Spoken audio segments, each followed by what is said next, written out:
Welcome to the Triple Play Fantasy Football YouTube channel. I am your host at @theboys_22, and I'm here today to talk about Mac Jones' Dynasty Outlook.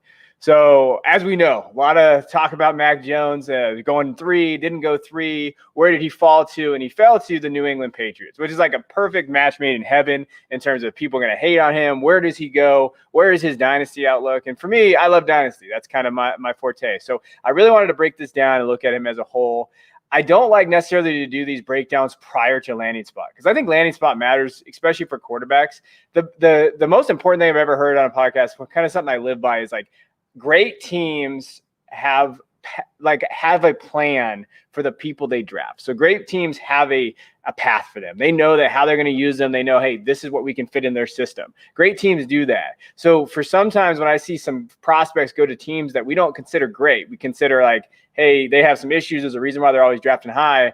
That worries me for certain prospects. And so for Mac, where he went, hey, we know they're a great team. They have a great system. They have great coaches. So I like this. So I wanted to look at it from that perspective. So if we're looking at it from like a college stats perspective, first of all, just get this out of the way really quick. We saw him at Alabama. He's a national champion. He had 6,000 yards passing, 56 touchdowns, 7 interceptions for his career. He saw his completion percentage go up from 2019 to 2020. He had a 68% completion percentage in 2019. He had a 77% completion percentage in 2020. So when you're looking at what he did from a college perspective, you couldn't ask for better.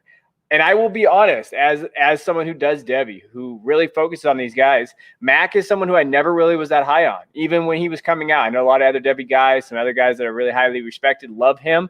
For me, I always was like, hey, his athleticism worries me. Kind of where does his arm strength go? So I'm coming from you guys and with you guys as someone who is very – I don't want to say pessimistic, but I need to look. I really want to focus on what can he do? Can he elevate his game at this level and be a legitimate quarterback option for fantasy? That's why we're here. We're talking about fantasy here.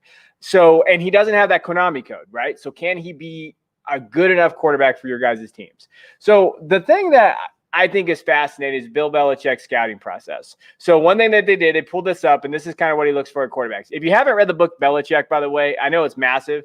It is an amazing book. I would take that out. I read that in basically a week when all the lockdown goes on, talking about his processes, just how smart Belichick is. It blows your mind. So let's look at what he talks about with the quarterback. So number one is to make good decisions. So then he looks at the arm, size, physically tough, leadership, guys look up to and have confidence in, a real competitor. Then he goes on to say, accurate rather than a guy with a cannon. Emphasis on our game will be on decision, timing, accuracy. Guy needs to be confident, intelligent is important, but not as much as field awareness and judgment. Can't be sloppy fundamentally. Unsound guy with ball handling, text, etc. Footwork drops, release, etc. QB has to be able to throw the ball with accuracy. So when you're looking at this process, and I'll let you guys kind of take a look at it, I don't want to say this just screams Mac Jones, but damn well, it pretty does. Like when you're looking at his scouting process, what he looks for, there's a lot of things in here that see why they probably were happy that he fell to him. Mac Jones fell to them. So what we're going to do, and what I'm going to do is we're going to look at Mac Jones and I'm going to do a little bit of a scouting profile, which everybody has done. I know that.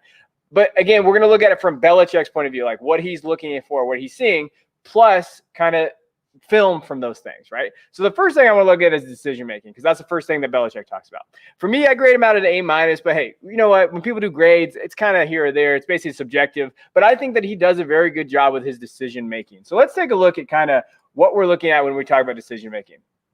So you'll see it here. Again, he reads really well. He goes through his progressions really well. So the thing about Jones that I like is his ability to kind of go through progressions. Okay, he looks up the field. He has really good intangibles inside the pocket. He knows where he's going. Now, that last play we'll show you again here in a second. But if you look here, again, he knows where his progression is going. He knows who his athletes are, and he knows where to get them the ball.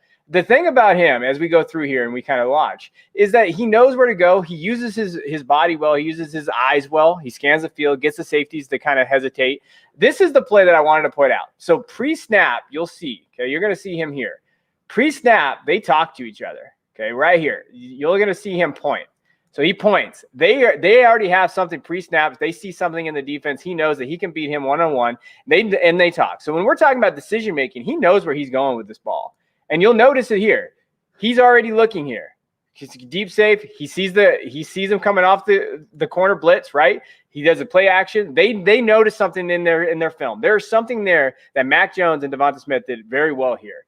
And then you'll notice here, hey, he sees it. He doesn't even look on the other side because he knows where that's going. To me, that's progression. Again, look at here. He knows where his offense is going to be. He sees his receiver coming across the middle. He's able to step up, make that throw, and there. So for me, decision-making for Mac Jones, there's really no one that – I want to say no one's better in this class because obviously there's other guys, Field, Lawrence, and those guys, but he does a great job. He knows within the system. Now, the big knock on him was like, is he a system quarterback? Well, I mean, everybody's pretty much a system quarterback. Just because he played in a great system with great weapons around him doesn't necessarily make me like down on him too much. He played with who he had to play with, and he got better, and he improved, and he showed that he is good within the system. That's what you want to see from your quarterbacks. Now, if we look at the next thing, so he talks about arm strength. So when we looked in like the profile and kind of when we were going over him, arm strength for me is a B. And I think this is kind of my biggest concern with him as you go. You'll notice here the ball tends to flail a little bit. Not a bad pass here. So I'm not saying that he's terrible arm strength, but the ball can tend to, flail on him a little bit. You'll see the receivers have to come back a little bit. But again, like we're not talking about a huge amount of zip, but there are some times where you can see like this, he tries to get it to him as fast as he can, get to Waddle. Not a terrible pass, but Waddle's got to come back, right? So when we're talking about, hey, Waddle's got to come back there, that's not something that I necessarily want to see. Again, okay, in the NFL level. College level, you sometimes can get away with this. This is another throw, so we're going to pause it really quick. You're going to see him. He knows where he's going with this ball, and he does score a touchdown here. But I don't necessarily like that. You saw Smith had to kind of come back a little bit to that pass. In the NFL, that's an interception. So a lot of his decisions and a lot of his things that you'll see from him from an arm strength point of view is that he was able to kind of go up. He took a lot of risks, but because of the athletes that he had. Now, he's not going to have that with New England. We're going to mention their weapons. We're going to talk about it. So he does take a lot of risks. With that arm strength, he's going to have to limit that because he's going to throw interceptions. Okay, so I think that is the one area of concern I have is does he have the arm strength? Now, I think that he went to a good team that has a plan for him. So I think they're going to limit those limitations. So that's one thing they're always got to come in mind. That's why I like doing these things after they get drafted. Now, his next one is, I think, one of his best is accuracy. So we saw, like I said, he improved his completion percentage by 10%. He doesn't throw a lot of interceptions. He does a really good job. I gave him an A-, but he's in that A- to A range. I think that his accuracy is probably one of his best attributes. So let's just take a look. When we're watching this, again, this is an absolute dime. Okay, hits Waddle right in the back of the end zone. He catches it there. I think this is the area that we're going to see from him and his progression through this. If he can get the weapons to get this, this is my favorite part of Mac Jones' game. It's kind of one of the areas that I have for him. Again, you'll see this. And this is an amazing catch by Smith. We know that. But he put it where Smith could get it. And that's what the goal of quarterbacks are, right? Okay, he's got to put it where they need to get it, right over the shoulder. Again, this is kind of when I'm watching him play and watching him throw the ball. And even though he's wide open here, that still shows me that he has the accuracy to get it. Now, there's tons of throws here. I want to repeat this one. And you'll see him. He knows where he's going. He has the arm strength just enough to get it there. And it's just a dime. Okay, that's what we're looking for when we talk about quarterbacks and we're talking about Mac Jones. And this is what Belichick's going to look for. He loves accuracy. He loves being able to put on the back shoulder. He knows that Smith is that receiver. And I think that one thing that I appreciate from Jones when I watch him play football is that he knows his teammates. He knows the limitations of his receivers. He knows his running backs. So that's what you want to see. That's what we talk about with that intangibles things that we're going to get to. Jones demonstrates that he's a very good teammate, but he's a thinker. He understands the game. He knows where everybody's going to be. So to me, that gives him a little plus, right? So when we looked at Belichick's scouting process, when we were talking about this, he'd rather accurate than a guy with a cannon. Emphasis on the game will be decision, timing, and accuracy. He has decision, timing, and accuracy. His timing is very good. You notice that just by the throws that we saw. Now, if we go to the next part of the scouting report for New England, size, physicality. To me, his grade's a B. When we're talking about Mac Jones, 6'3", 217, everybody has that dad bod picture out there. He looks better than me, but that's not saying much. So I understand that, like, when we're looking at in terms of what is his physicality, what is his size, it's okay. I didn't really include pocket presence. I think he has good pocket presence, but he definitely is not like burner athlete going to get out of trouble. So I think that here, but I don't think that matters in this system, right? Like if he went to a different system that definitely wants an athletic guy in back there, I think that maybe matters more, but the Patriots don't want that. Like the Patriots, look at Tom Brady. Okay, and now I'm not ever comparing Mac Jones to Tom Brady, but that profile, right? When we look at athletic profile, That's kind of what we're seeing there. Now, the last part of this, and it's just based on their scouting profile, is intangibles and fundamentals. My grade's a B+, because I think that he does very well. I had Nick Whalen on. He talked about quarterbacks for me on another podcast, and we talked about this. He loves his intangibles and his footwork. And I think one thing that we talk about, too, is, well, watch. Say he's going to be here in the pocket. We see him step up, he pump fake. He does a lot of little things that I don't think people understand. Like, hey, he pump fakes, gets people to move. He's a thinker. He has that intangibles. And that's why I keep coming back. I'm telling you, like, I wasn't high on him, but every time I watch him play, he does those little things that you like to see from a quarterback. And again, you'll see it here. Intangibles. He makes that pump fake. He creates that separation. Again, good in pocket. Here he steps up where he needs to step up in. Gets it to his guy. Now, those pockets are nice. Like, we're not talking about a terrible offensive line. We know that. Pump faking. And then his play action skills, too. And we're going to talk about the scheme here in a minute with McDaniels and the scheme that they're going to do. Play action's huge for New England's scheme. It's going to be huge for Jones. Jones did this very well in Alabama. Play action here. He knows where he's going. And we did watch this on the arm strength problem, but I did so. His mechanics is the other reasons why I do it. Again, you'll see the pocket here. Steps up. He's about to get hit. He takes that hit, drops a dime, okay, to Mechie in the corner. Other one, okay, pump fakes here. You'll see it. Okay, he steps in. Again, defender falls, but he puts it right where one needs to go. Okay, so when I'm looking at like his fundamentals, what he can do, his ability to step up in the pocket, he gets his feet set. He's not great on the run when he gets out of the pocket, but he is able to keep his eyes downfield. He definitely sets his feet. He definitely gets square. He does all the things that you want to see from a quarterback. He does all of those processes. Now, when we're looking at what do we expect from him there. So I think his scouting profile fits what Belichick wants. When we looked at the processes, that's what he wants. Now, what does New England have for him? So when we're looking at New England's weapons, let's take a look at their depth chart. We know Cam is probably going to get the start. I could see Cam doing the possibility where he's playing like 4, 5, 6, 7 games, depending on how it goes. But after that, let's look at their weapons. So they have Damian Harris, who I think is pretty good. Sony Michel, James White, J.J. Taylor, Ramondre Stevenson got drafted there. I think the running back crew is exactly what they want. They're going to do running back by committee, pound, and that's kind of their system there. Wide receivers, again, we're not talking about burners here. Nelson Aguilar, Jacoby Myers, Kendrick Bourne, N'Keal Harry.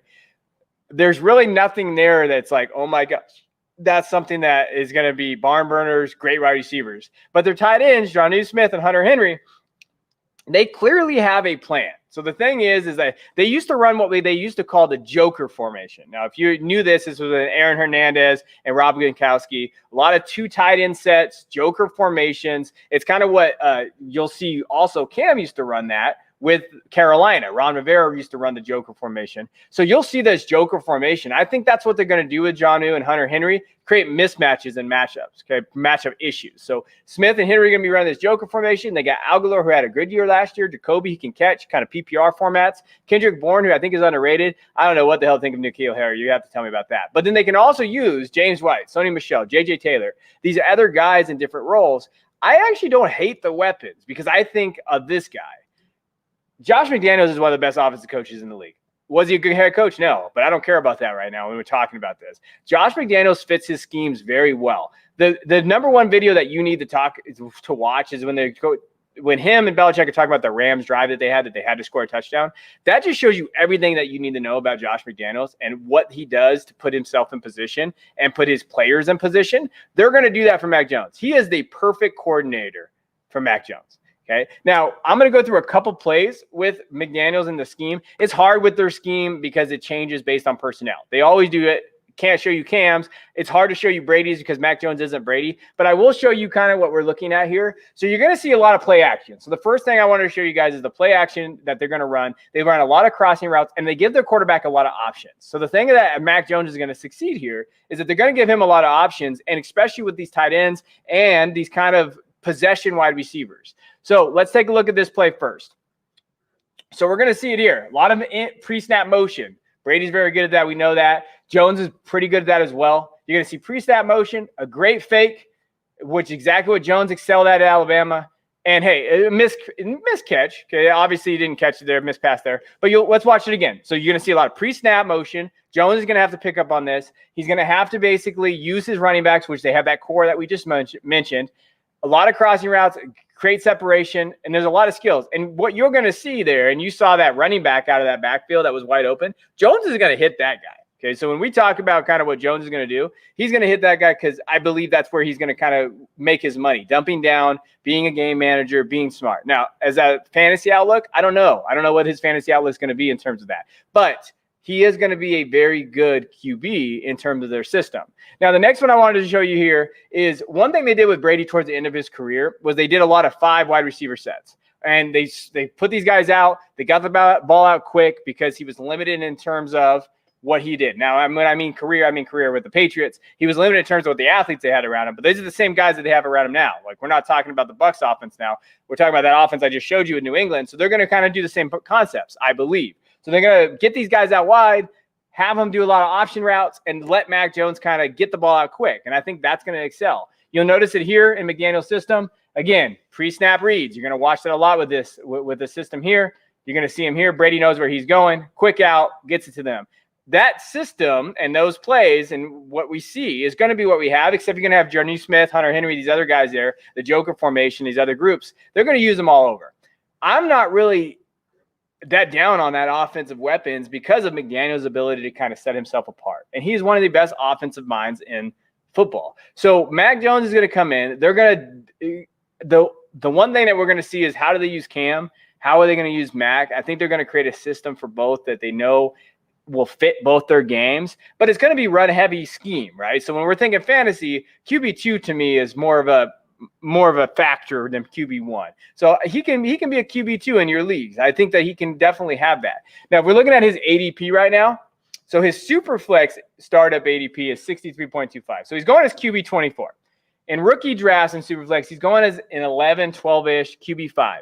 That's incredible value. Like I saw him go at the 201 in a Superflex league, a 12 team.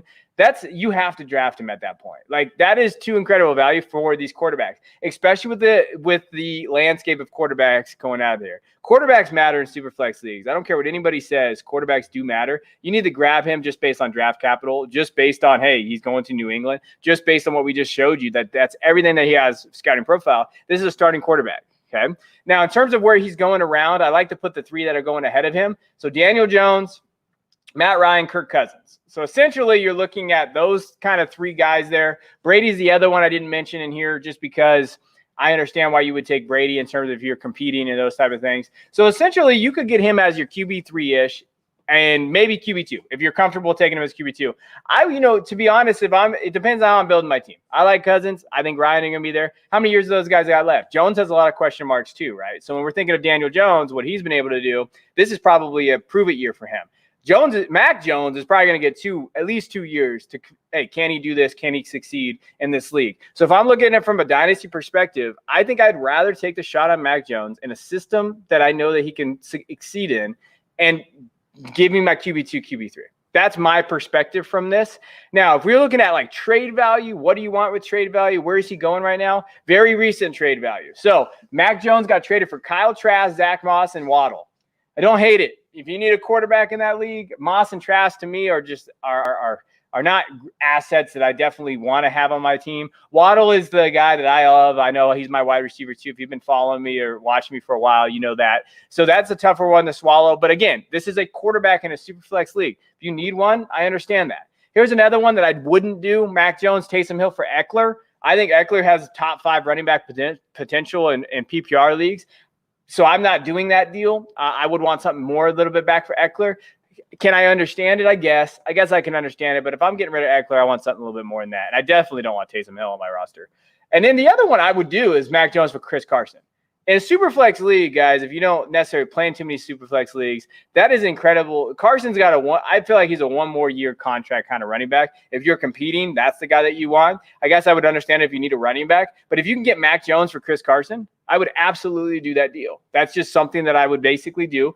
Leverage it, have that dynasty asset that can increase in value, especially in Superflex league, and I take that. So overall, when we're talking about Mac, like I've been telling you, I'm not as high as other people on him, but I see a role where he can be a solid QB2. And his value is pretty low right now. Like I said, he's going as QB24. That's pretty low for a rookie quarterback coming to the league that's going in the first round of Superflex or early second. So if you wanted to trade for this guy, be a QB3 and have a solid guy that I think that's going to play next year. He's definitely going to play in 2 years. He's around McDaniels. He's around Belichick. I think Mac Jones is your guy. That's the guy that I would take a shot on. That's the guy that I'm going to basically, hey, out of those guys in that area, 22 to 30, in Dynasty, I'll take the young asset and build around him. And that's just based on his scouting process, based on Belichick, what he wanted. So give a shot to Mac Jones. He's an interesting prospect. He's not someone that you have to give a ton of value up to. He's someone that I believe could have a very solid career as a QB2 in this league, given the things around him, given where he landed, and given that a great team picked him and has a spot for him and has a plan for him. That's what I'm basing this on. So I appreciate you taking a look. Let us know what you think. Let me know what you think. If you think I'm crazy in the comments, whatever, hit that subscribe button. We really appreciate you. A lot of great things coming down the pipe for Triple Play. Give us that subscribe. Give us that like. Follow me on Twitter. Any questions that you have, we appreciate you guys.